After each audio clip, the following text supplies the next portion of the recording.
Okay. I can hear you pretty good. I'll go ahead and get a little closer to you. I don't have a loud voice. Go ahead and tell people your name and what commissioner you are. My name is Chris Cutshaw. I'm the Hamblen County Commissioner for District 9, which is Russellville, Whitesburg. Russellville and Whitesburg, okay. So first I want to ask you about the jail. How come we haven't been allowed a 15-minute presentation on a one-level jail facility? How come we haven't been able to hear that? No, I don't know. I think that came, there's a lot of history here, Tony. I think you haven't been aware of that we've gone through. I was elected commissioner August of 2018. Since that very day, I hate talking this math. Yeah, so do I. Since that very August 2018, I became a commissioner September the 1st. From that very first point, almost, the sheriff sent us a mandate of needing a jail. He's been, and rightly so, we need a jail. Yes. And I understand. And in fact, that was part of what we knew was ahead of us from the very first. Okay? That was what we had to do. So we take that as a mandate. From the very first time I'm here, that was on the agenda. It was something to get done. There's been so many discussions and items that I feel that you've lost that maybe we have heard through studies that have been enacted even before I became a commissioner. Land that was purchased before I became a commissioner at the current site. There's so many elements of this that I'm passionate in the fact that I've seen this, I've seen the studies, I've been to Coffee County, I've been to Monroe County. There's nothing wrong with those designs. In fact, I find it very unfortunate to stand opposed to the sheriff because, number one, he's a friend. Number two, he's in my district. I trust him. I respect him. But the elements that have come about that have caused us to do this, number one, if I may, land. The land was purchased prior. Okay, there was a group. Yeah, we could have left that land and went somewhere else. By the way, we did go look and we evaluated. So when it came down, the commission at the time, and I was a part of this when we finally elected to do that, was to stand here with an expanded site. Okay, that meant purchasing more land surrounding that, but the core of that property was already purchased. So in my mind, like the sheriff wanted example on 25E, Dalton Ford Road was the address. A good piece of property, there's nothing wrong with it except we're invading another community. So we evaluated, in my heart, I evaluated, I really want to invade another community? We were already getting reports, they don't want that. Well, there's a jail in this area. I get your idea, next to Rose Center, I get your idea, I understand. There's always a negative to it, but yet the jail is already here. And in my mind, we're invading less of a community. We had another property that I really liked, and we would have had a unanimous choice on our commission. It was on Martin Luther King. It was a perfect piece of property. No, it wouldn't have really invaded another community, had great access. There was a gentleman that just, he wasn't going to allow us to do that. He bought the land and said there will be no jail there. Okay, that's what came to us. That was at Martin Luther King and Highway 160. A great piece of property. It's already leveled. We just had visions of building that jail, So anyways, let's go back. When the sheriff first started talking, not just the sheriff, but jail administrators, we were talking 700 to 900 bed jails. So we took those studies, and the studies that we had showed us 2030, I think it is. In 2030, there was a 2018 study. It showed us our population for Hamblen County would be up around 67 to 68,000 people. It showed our average daily population, and I know it's guesswork, part of it is, and you take criminal justice reform hopefully involved with that, but it showed a population, average daily population hitting close to 600 in 2030. Between 2030 and 2040. That was their estimates. Now, that was an independent study done by CTAS in our state, okay? You know who CTAS is? No. County Technical, I've lost the acronym, CTAS. County Technical Advisory Services. They work for all 95 counties in the state of Tennessee. Okay. All right. They give us information. I'm not a jail professional. I don't. So we hear from the jail professionals and TCI, Tennessee Corrections Institute. We hear from those people and their reports. Okay. So all this is starting to come together. We go back to the land. We voted to stay here. So now we know. Now how many beds are we going to need? How many do we really need? We take that study. We started at 400 and something. Now that's too small. We're already averaging in 2018. We've had over highs of 475 in population, inmates, hitting over 500 in 2019. Average daily population of around 475. Why would we build a jail that already is going to be filled the day we open it up? That is my passion on that, or why I thought, okay, 600.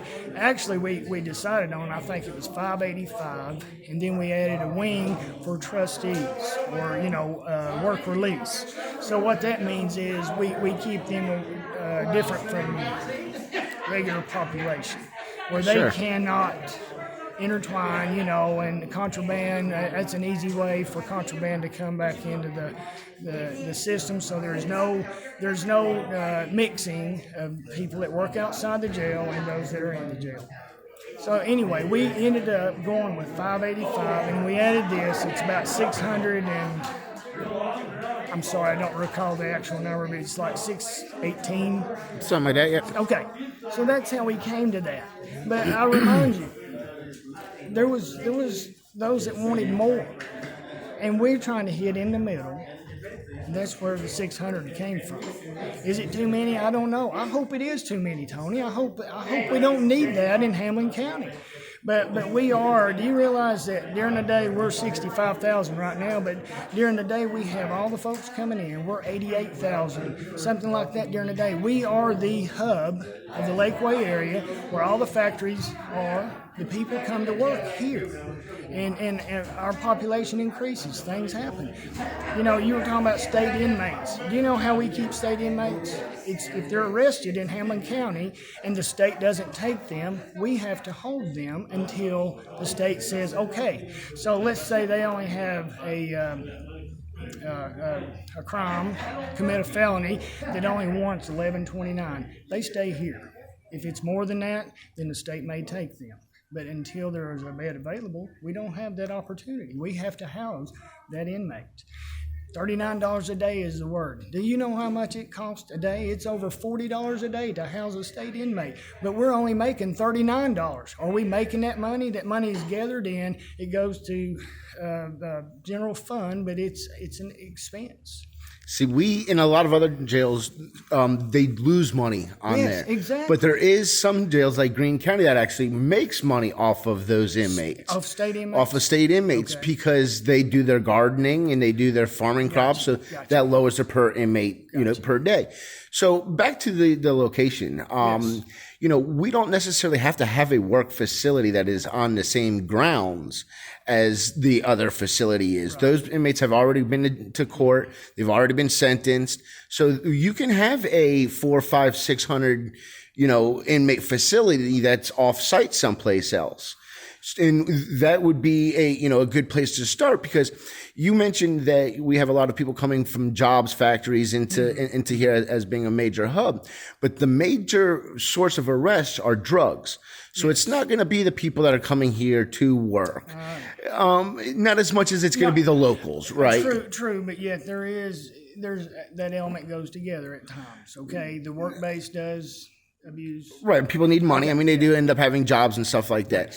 I don't think anybody has said that we don't need a big facility or the size of the facility. And every sheriff that I've spoken with always says, go bigger, right? And I think a lot of us agree on that. No, we don't want the same size facility that we have now. We need a bigger facility. Yes. I think the thing that most of the people are against are the layout of the actual facility itself, and spending the additional money on all the new, Can I address that? Go ahead. Please. Part of this, back to that conversation about the land. So once we decided the land, now this is my take. I don't know what the other commissioners and their personal views, but this is. And I like that you're giving this to us, and the people need this. All right, this is my view, and this is the view that I've spread to several people in my district, constituents that I've talked to, people that I trust, and let them know what's going on. Okay, people have called me. I've tried to, talk to anybody and everybody that calls me, or visit with them if that's what needs or whatever. But once the land was decided, and then we decided how big, so then we give the numbers to the architects, and they start designing. They brought 9 different designs to us. 9 different ideas, 9 different plans that this commission elected to do the multi-story. It may not be, what the sheriff exactly wanted, but it is the wagon wheel design of sort. It has the spur, the hallways. Have you But seen only it? at like 200 degrees, not 360 degrees. And I agree. Okay, I'm not going to say that, but the idea has been about staffing. Okay, that same CTAS, County Technical Assisted Services for all 95 counties. Jim Hart is our jail study guy. He comes and he does a staffing study. We didn't know where it was going to end up. He came back with an enormous figure, which we knew. If you build a bigger Walmart, you're going to have more people. If you bigger jail, you're going to have more jail staff. It's no way around it. So anyway, we're up to 600 inmates. According to Jim Hart, the staffing study, the only difference between a multi-level and a single level would be around 10, if that many. Because if you have so many inmates, you have to have so many jail staff regardless of how many is watching, that time. You may only have 2 watching these hallways at the moment, but you have to have those walk-bys. Now, that's what I understand, Tony, I'm not a professional as far as staffing. I have to take the studies that I've been given. And I trust that because of who it came from. Does that make sense? Yeah. Okay. That's why I feel that. And in fact, that is exactly one of the points that helped me. We're okay. I get it. You're talking about fire protection, our stairwells. We've had that discussion right in this room about fire. Okay? The stairwells are fire rated. In worst case scenario, we're building a concrete and steel facility. Yes, something can go wrong, always will. If it can happen, it will probably happen.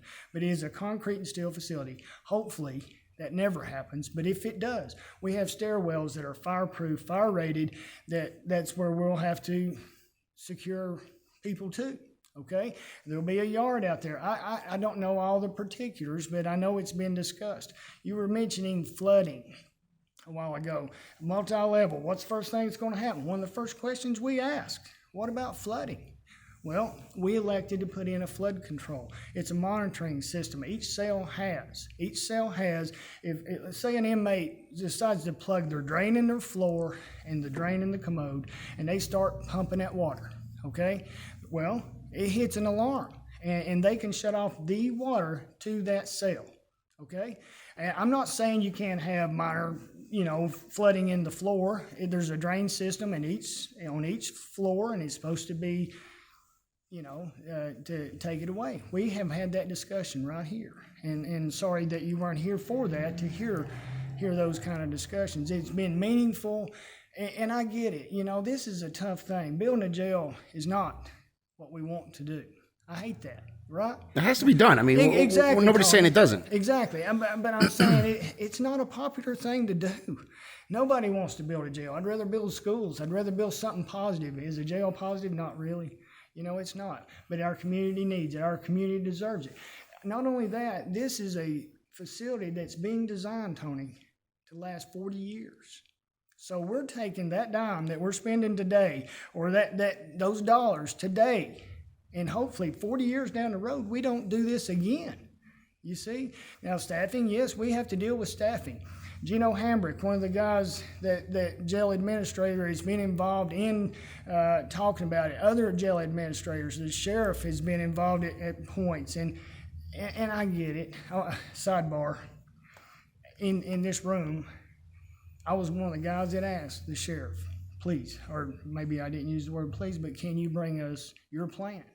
You know, to give him another opportunity. We gave him up to 60 days to bring us a plan, and he was concerned that we wouldn't listen, you know, and he didn't want to put the effort for it. But I get that. Again, I find it very unfortunate that I'm not opposed to the sheriff. You know what I'm saying? I am not opposed to the sheriff. It just so happens that by electing to put the jail where we did, it pretty much created our design. So if we'd went somewhere else, off campus, one of our courts have 17,000 cases. You have all the transportation costs back and forth. You have the liabilities. You have the officer, the manpower of back and forth, if we don't put it all in one facility. A grand scheme would have been to buy the 16, 20 acres, whatever it would have took, and to build it all. You know what I'm saying? I mean, build the court system, build the jail, build the sheriff's department, and have it all encompassed in one campus. That would have been ideal. Mm-hmm. But Tony, what kind of money would we been talking about then? You know, and I do not want to raise taxes. That's not what we're here for, to raise taxes, but to be useful as far as spending our county's money. Now, we have an $85 million bond issue at the very beginning. Mayor Britton brought this idea. We had West High School with $10 million. Well, they were thinking 12 at the time, but we went with 10. Okay, or they finished with 10. Hallelujah. They did a great job. They finished in time, and it was $10 million. That's great. So that left us 75, and I think that's where the number has always came from. We don't know what our new jail's going to come in at. No. We hope the bids are extremely low. We hope. We don't know. We have a great estimate, and we hope it's well under the $75 million. But 3 cents, Tony, 3 cents on the property tax. Now, I'm not saying that's something to sneeze at, but that 3 cents is $1 a month for a $150,000 piece of property. It's $2 a month for a $300,000 piece of property. I'm not saying that's little. To someone, that means a lot. I'm not trying to belittle that, but yet that is really a small cost right now for an $85 million investment into our county. That is a small cost. What's that money going? If we build 400 a day, and then we find out in 10 years we've got to add 200 more, how much is that going to cost then? You know? Well, you make a good point, because you had said that, you know, you're building this jail with a 40-year outlook. Yes, sir. Right. So in 40 years goes by quick. Yes. Okay. In 40 years, when we do need to expand, where do we go? Because if we can't find the land now, right, we're not going to find the land in 40 years. Right. So I think we need to find the land now, mm-hmm, so that in 40 years we can expand another, right, pod or, right, two. Right. You know, and we have an idea for that. Okay, we do have an idea.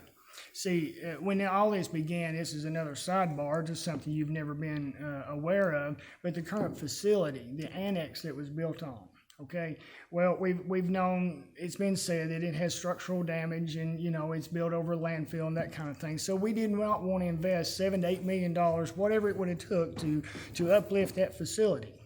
Excuse me, Michelle. Sorry, you go right ahead. Okay. So anyway, the $7 to $8 million that we were suspecting to invest in an old building. Okay. We wanted to take that same money, invest in a new building, again, because of the 40-year investment. That's how we saw that. So let's go back. Why can't we use the old building? It's because of the roof is combustible material. If we use that old facility, okay, we would have had to be redone for our jail to certify. We can't use the old facility. That was the original plan, actually, to use the old facility, build a new facility, you know, and go like that. But when we find out that was another piece of the cog that you know, we didn't know right away. That was part of our reasoning, you know, to go ahead with what we did. But after we go down the road, here we go. We can't use that. Now, we can use it for storage. We can. I think the Sheriff's Department's going to make a fine use of it as their offices for the time being. But in the future, if that's where we have to expand, that'll be the area that we'll expand. That building will probably be, and I probably won't be here when that happens, Tony. Again, if we get all this completed, like I feel like we will, 600-bed jail, hopefully we don't build another jail for over 40 years. But there is that backup plan if that comes. And mind your lifetime, that'll be one of the areas that they'll probably look at is an older building, which is the current Justice Center, be demolished and expanded that way. See, so back to the price per day per inmate. Yes. If we can have an area, even if it's where the work facility would be located, and have a garden section out there that they can garden so we could get our per inmate price down, right? I think that'll help out dramatically in the whole flow of things. Also, back to we don't have to house every single inmate where the Justice Center is. Once they've been given their sentence, they're no longer back and forth in court. And if they are, then they can stay at the Justice Center. Otherwise, there can be another facility that's off-site someplace else. But, if we don't start off with enough land, enough opportunity to be able to do things like garden or have a workhouse facility, and we're in the same kind of situation that we're currently in. We need to find ways to get our inmates more active in doing things and helping out with the overall fee. Definitely by utilizing the old jail, that's out of the question. I mean, it needs a lot of work. There's a lot of upkeep that hasn't been done. There's a lot of sizing and layout design that needs to be changed, that area isn't really good for building, period. And that a new jail, if need be in 40 years, or a new area, I don't look at that being as a good location, back to the whole that there already is a jail there. I've heard that, but that's not the way the homeowners and the businesses that are located in that area see it. They are going to be affected by that.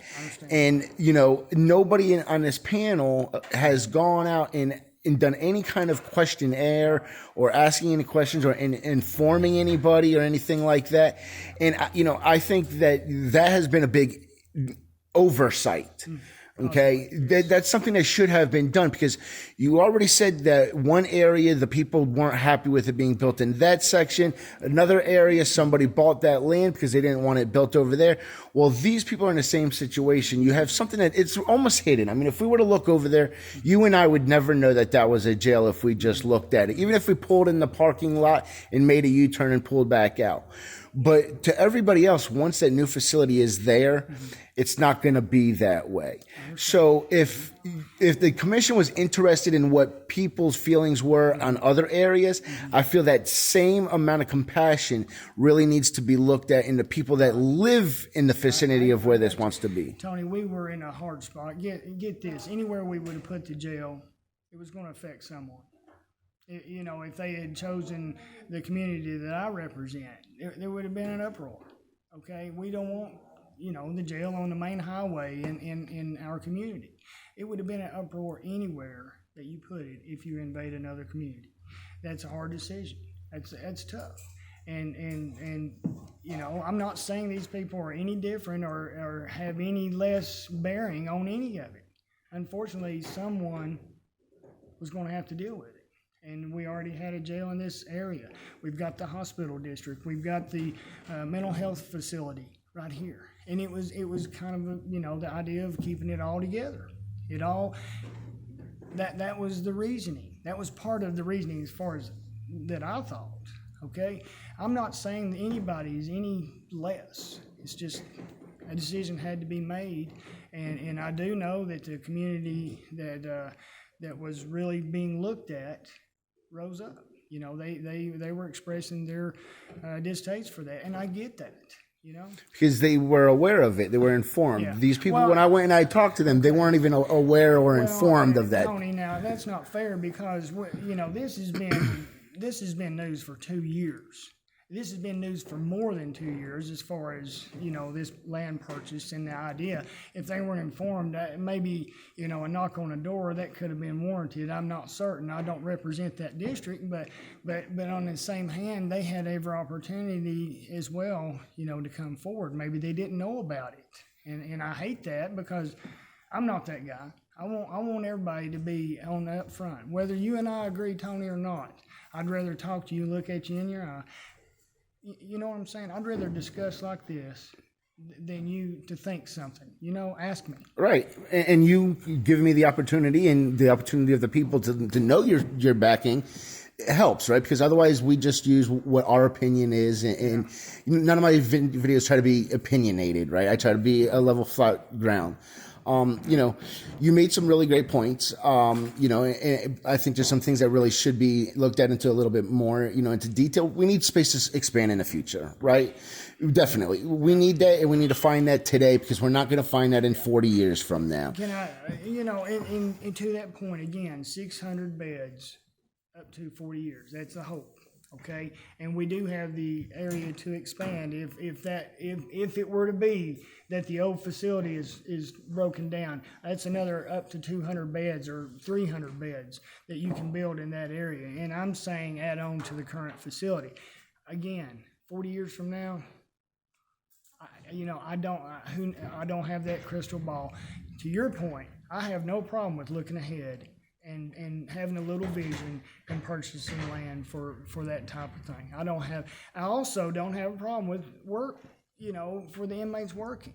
However, that would be up to the justice, yes, sir. The courts. Yeah. And if it takes funding, then yes, we would approve or disapprove, that kind of thing. We could suggest, and we have.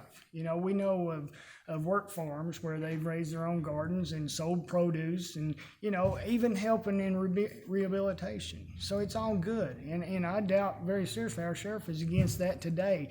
But to enact that, you're talking to one and is willing. I'm ready. What do we need to do? How can I help you? What do you want? Okay, I don't have a problem with that. We've all been touched by either drugs, alcohol, in some way. People need help. I get that. Mm-hmm. I get that. People need help. And in our county is one I really would like to see, do all we can to help. Okay? I don't know how much. I mean, funds are always an issue, it's tight. You know what I'm saying? Everything's tight, and we try to keep it in bounds. Obviously, there's always a way to clean up something. But anyways, Tony, that's it in a nutshell. Well, I'm not going to ask you any further questions in regards to anything else. I mean, we touched the Justice Center, and that was good. I do have other questions, and we'll touch that at a different time. Throw one out. Well, yeah, throw one out. If you've got the time.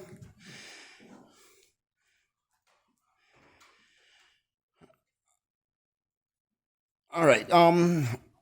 So when did you know that Bill's discussion with Madison County 5 months ago, and how Madison County was bidding and purchasing and manufacturing the cells to avoid the tax? Yeah. See, I really wasn't aware of that. The only thing that I knew that Bill had said and had told us, Mayor had brought to the point that we may be able to sell sales tax. And I get that. He got a wind of something. Okay, and if it's going to save Hamblen County, hey, let's check it out, right? Let's go check it out. That's all I knew. I didn't even know it was Madison County. It didn't bother me. It didn't concern me until it became a point, okay? I want to know more about this. Hey, and when did I know? I knew it in passing the day of a meeting. Bill said, oh, by the way, this is going to be discussed tonight. It was never. He's the mayor. He brought an idea to us. And we thought, run with it. In my mind, run with it. If we're going to save sales tax and that helps our county, go for it. But it turns out it wasn't that way. Again, CTAS, our technical services, no, we can't do that. Or whomever it was, I didn't catch the actual person that said that. But I didn't know, Tony. I didn't know. I mean, he's been mayor for a long time. Yeah. And, you would think that would have been something that he would have known years ago. Possibly. To save the county money on other projects that we have done, mm-hmm. right? Sure. And if that was a legal route, you would have think that, all the mayors would know that, right? And that would have been a custom thing, something that would have happened. True. So it's kind of funny that, after all this time, it takes that much time to. I don't find it funny. I find it as it was an avenue that maybe he got wind of, and he traveled down that road, and then we found out we can't. I applaud him for the effort of trying. Sure.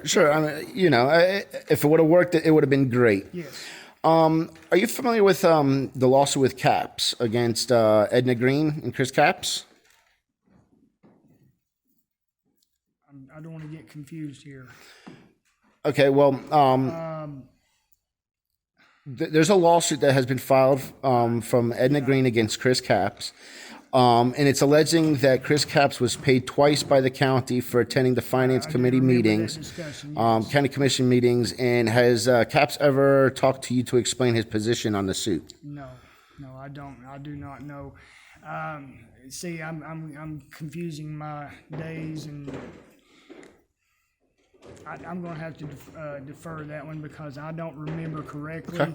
I do not remember exact, and there's been a couple of cases that came through, and I don't want to misstate something. So I don't want any answers that you're not 100% familiar with. I'm not 100% on that. One last quick question, and it has to do with the Rules Committee. Will you be supporting leaving the public comments as they are, the 2 comment periods and no time limit? That is in discussion. Currently, I do feel like we need to keep public comment. I haven't a problem with that. I've stated that in my position on the committee that I want to keep public comment. And it's a right it's the right thing to do to allow the public to speak and to bring their grievances or what have you to us. I get that. Okay, I get that. And as far as the two periods, on the agenda and the public comments, at this point, I feel I'm good with that. The only thing that I even suggested that I remember was maybe taking it to 3 minutes instead of 5 minutes and allowing a 30-minute time frame just to keep an orderly meeting going. And that was only a discussion. I've not actually decided which way that will go as far as a committee. But if they stay the way they are, I don't have a problem with that, Tony. I don't. Okay.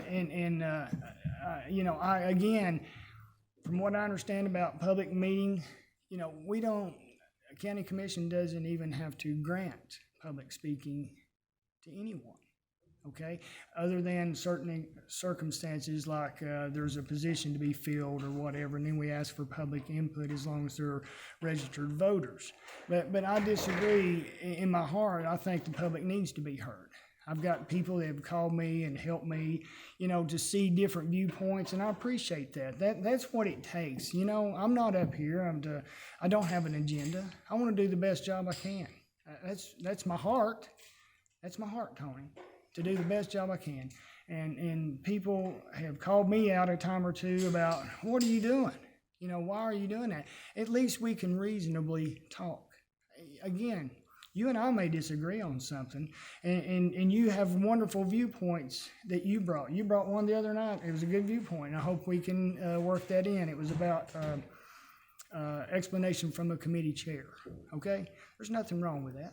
To give explanation. I feel for you sometimes when you come and you bring your grievances at times, it's because you've not been here enough or not heard it all and gathered it all in yet. And that's, you're somewhat new to our process. Sure. Okay? And because of that, I've heard some of your comments, and that's the only reason. You're just not, you've not been able to soak it all in just yet.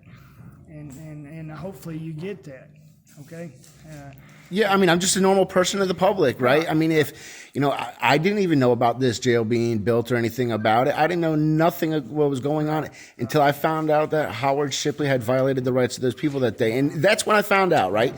And that was the day. So if that never happened, or I wasn't, appealed to that, I still wouldn't know that there's a jail being built, just like there's a lot of other people, because we're just the public, right? We're not politicians. But yeah, when you say just the public, I don't like that. I don't want to even be a politician. I want to be a person that represents people. Okay, I have a heart. I pay taxes. I have a family, girls in school. You know what I'm saying? We're all the same. We're all the same. And most of us all stand on the right side or the same side of the fence. I don't mean right or left, whatever, but I'm just saying most of us agree to the basic premises of life. Okay? Yeah. Most all of it. And it comes down to minute things at times and opinions. Sure. Okay. That's all it is. But we want to know the opinions as the people, right? We want to know what you're thinking, what's going through your head, why the decisions are that you're making. Reasonable talk, I haven't a problem with that. I don't. I would rather someone know my stance and be able to support me or say, I think you're wrong.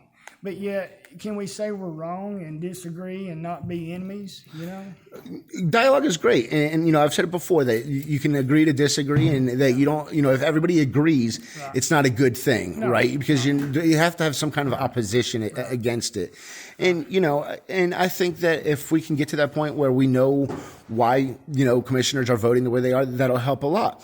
You know, another thing I don't understand is with the power of the internet these days, right, and the simplicity of it. I mean, I'm doing this with a cell phone, right? With the simplicity of it, that I feel that maybe the commissioners should start their own channel and view their thoughts and their ideas and their suggestions on their own time at their house or whenever, when they can write down and they can think about whatever it is that they want to think about. Thank you, appreciate it. I mean, that may be an opinion. There's something that I did in my district, whether anybody, it was, I mean, it's not innovative or anything, but I held town hall meetings. I was able to hold 2 before the pandemic started. Okay, I brought people in 6 months in a row. Maybe it was even 3 that I had. I'm sorry. It's all right. But I had town hall meetings, so I brought people in my district to our local elementary school, and they could bring their thoughts, and I give them an update. And jail was one of them at the time that I gave the plans, and I talked about everything that I knew. I did that, and you know, and I plan to do it again, hopefully later this year. Okay, it depends. You know, we've got the mask mandate, and neither here nor there. I know you don't agree with it, but yet that's what we do. We honor the mandate, and once that clears up, and more vaccinations, whatever, where we can safely have and not have a super spreader event, so to speak, you know, I hope to have another town hall meeting and give people that opportunity, whether they agree or disagree. As long as we're civil and reasonable, that's great. Yeah, and have those ever been recorded at all? And you know, no, not that I'm aware of. I mean, I think there's been a couple videos of them, you know. And I mean, if you do it, I would love the opportunity to be able to get in there and it's film, because it's not just for the people sitting there. Because you know, like these meetings, they start at 5 o'clock, right? Yeah. Most people really, honestly, can't be there at 5 o'clock. 6 o'clock would be a much better time, but some people can't even make that. So it's like, you know, what's the change, right? So, you know, that's why I was saying, as easy as it is, if the committee can get together and make a Facebook page and anybody can go in there and on the committee and post whatever, you know, their insights, emails that they got, or, you know, whatever. It's possible, but I'm not saying it's not a bad idea at all. But, you know, if people would interject, they want to know. You know, that's one thing that I've done is that, as far as express myself, I'm a people person and want to be out there. But taking that YouTube deal, you know, I'm not a tech savvy guy that really does that. I'd rather talk to you. Okay, that's me. That's why I want to do the town hall meeting and let people come. I can look you in the eye and we can discuss and be at it that way. Yeah, no, I mean, that's great, but all these other commissioners aren't going to do that, right? You know, so if they had just some kind of a means of getting that information out there, where people can comment on them and then they can comment back and so on and so forth, and you know, I think that would be great. Hey, one question for you. Go ahead. And this is me. This is my heart. Where do you attend church? I go to the Avenue. That's great. So, who's Jesus to you? Jesus. Well, this isn't really a religious contented video or station. But that's who I'm. That's me. I want to know. That makes me want to ask you, Tony. You know. I mean, I'll discuss it off a video if that's all right with you. Only because I'm not. My videos aren't about me. Aren't about what I think, my feelings, my beliefs, or anything like that. I try to stay as neutral as I possibly can. I don't really try to pick a side. I just try to get that information out to people. So I really, you know, anytime I'm in any kind of situation that has anything to do with my political beliefs or anything like that, I try to leave those out because I want everything to just be level. I don't want any persuasion back and forth, right? That's why I never say this is what I believe or what I think I know. I always try to get the answer prior to that. So, I mean, if you want me to cut this off and we'll discuss. Hey, thank you all for watching. This was a great opportunity. If you would you like to give your phone number in case anybody in your district or your email address? I know it's out there. Email address, cjmoose@live.com. My phone number is 423-312-0667. It's been, I'm probably been one of the most available commissioners we have. Not that any of the others are, but I've tried to be available. I want to be available. Well, let me tell you, for everybody that's watching this, I sent an email out on Monday to all the commissioners. A couple of them responded, said that they weren't going to be available this evening. But Chris Cutshaw, he was the one that he said, as long as the meeting doesn't run too long, we'll meet up, we'll do this interview. So he is the first interview. Hopefully we could talk to all of them one by one. And, this is great, right? Because I did Tim Doty a couple of weeks ago, and he stepped up to me just before Thomas Doty. I'm sorry, Thomas Doty. I know a Tim Doty, so you got a mistake. He said that he had received phone calls, and people were happy that he did that interview. So if you have anything that you would like to say addressed, reach out to any of your commissioners. If Chris is your commissioner, reach out to him. But thank you all for watching.